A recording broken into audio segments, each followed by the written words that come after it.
దేవగాయకుడు, గాన గంధర్వుడు ఎస్పి బాలసుబ్రహ్మణ్యం అకాల మరణానికి కారణమెవరో తెలుసా? ఆయన మరణానికి తానే కారణమంటూ ఆయన బావ, ప్రముఖ సినిమా నటుడు శుభలేఖ సుధాకర్ వెల్లడించారు. బాలసుబ్రహ్మణ్యం మరణానికి ఆయన ఎలా కారణమయ్యారు? సౌత్ ఇండియాలోనే అతి తక్కువ ధరలకి రత్నాలనందించే ఏకైక సంస్థ 6JVR. ఆయన గొంతు తెలుగు ప్రేక్షకులకు ఆ దేవుడిచ్చిన ఓ వరం. ఆయన గాత్రం తెలుగు కళామ తల్లికి ఆ కళా సరస్వతి ఇచ్చిన బహుమానం. ఆయన తేట తెలుగు పాట తెల్లవారి వెలుగుకు సరిసమానం. ఆయనే ఎస్పి బాలసుబ్రహ్మణ్యం. ఆయన అకాల మరణం తెలుగు సినిమా ఇండస్ట్రీకి తీరని లోటన్నది కాదు అనలేని నిజం. సుమారు 40,000 గీతాలు పాడిన ఆయన కరోనా సోకి కాలం చేసి ఇప్పటికి 3 ఏళ్లు దాటుతున్నా ఆయనను మరిచిపోవడం అన్నది తెలుగు చలనచిత్ర సీమకు ఎంతో కష్టతరం. అంతటి దేవగాయకుడి చెల్లిని వివాహం చేసుకునే అదృష్టం దక్కింది నటుడు శుభలేఖ సుధాకర్కు. బాలసుబ్రహ్మణ్యం చెల్లి ప్రేమనే కాదు, ఆయన ప్రేమాభిమానాలను పొందగలిగిన సుధాకర్ ఇప్పటికీ బాలు స్మృతుల్లోంచి బయటపడలేకపోతున్నారు. ఇటీవల మీడియా అడిగిన ఓ ప్రశ్నకు సమాధానమిస్తూ ఎస్పి బాలు మరణానికి తానే కారణమంటూ ఆయన చేసిన వ్యాఖ్యలు ఒక్కసారిగా నివ్వెరపోయేలా చేశాయి. ఆ మాట అనడానికి ఓ నేపథ్యం ఉంది.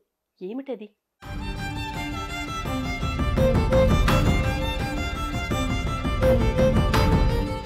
కరోనా ఫుల్గా తన పవర్ చూపిస్తున్న వేళ శుభలేఖ సుధాకర్ ఓ షూటింగ్ లో పాల్గొన్నారు. ఈ విషయం తెలిసిన బాలసుబ్రహ్మణ్యం బావ సుధాకర్కి ఫోన్ చేశారు. సుధాకర్, కరోనా ఇంతగా విజృంభించిన ఈ సమయంలో షూటింగ్లేమిటయ్యా అంటూ ప్రశ్నించారు. అందుకు సుధాకర్ సమాధానమిస్తూ, షూటింగ్లో అన్ని జాగ్రత్తలు తీసుకుంటున్నారు బావగారు. ముఖ్యంగా రామోజీ ఫిలిం సిటీలో కరోనా జాగ్రత్తల విషయంలో ఏ మాత్రం రాజీ పడరు. పూర్తిగా సేఫ్టీగా ఉంది కాబట్టే షూటింగ్కు ఒప్పుకున్నా అంటూ ఆయన ఎస్పి బాలుకు వివరించారు. ఈ మాటలు బాలసుబ్రహ్మణ్యం మీద బాగానే పనిచేశాయి. సో అన్ని జాగ్రత్తలు తీసుకుంటే షూటింగ్లో కరోనా వల్ల ఎలాంటి ఇబ్బందులు ఉండబోవని భావించి ఫిలిం సిటీలో జరిగే స్వరాభిషేకం షూటింగ్కు ఆయన కదిలి వచ్చారు.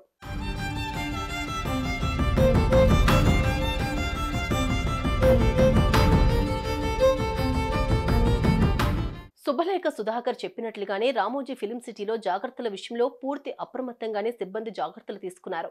ఎస్పి బాలసుబ్రహ్మణ్యం సమయానికి టంచన్గా ఫిలిం సిటీకి చేరుకున్నారు. ఆ ప్రోగ్రాం పూర్తి చేశారు. అదే సమయంలో అక్కడ ఉన్న సిబ్బంది ఎవరో బాలుతో ఫోటో తీసుకునేందుకు రిక్వెస్ట్ చేశారు.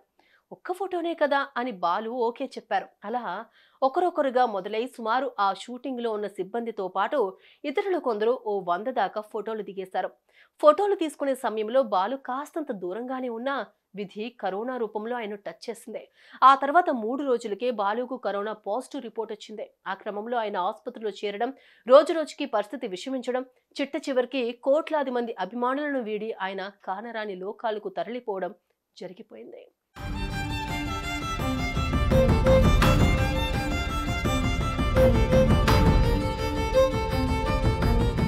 ఈ విషయాలు గుర్తుకొచ్చినప్పుడల్లా శుభలేఖ సుధాకర్ కళ్ళు వర్షించే మేఘాలవుతున్నాయి.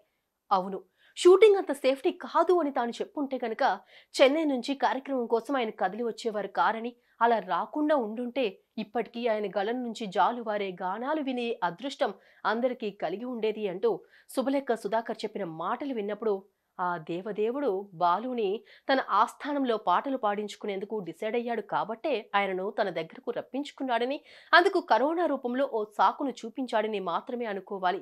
శుభలేఖ సుధాకర్ అయినా లేకపోతే మరొకరైనా దైవ సంకల్పాన్ని ఆపడం ఎవరి తరమను అనుకోవాలి. ఇందుకు ఆ మహాగాయకుడు ఆలపించిన భగవద్గీతే సాక్షి.